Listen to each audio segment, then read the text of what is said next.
Takže čau lidi, takže dneska půjdeme si zahrát Roblox Brookhaven.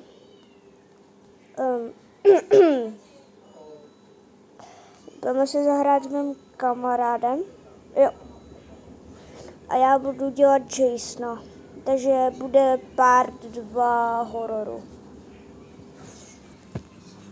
Já se na něj spojím. Tak.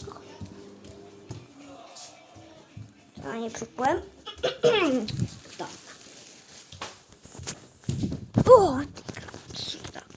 Tak, jsme tady. Já musím do Jasona.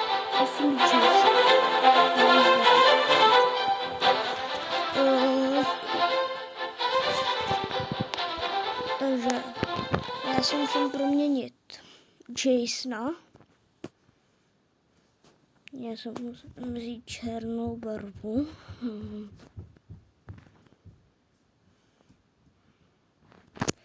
Napíšeme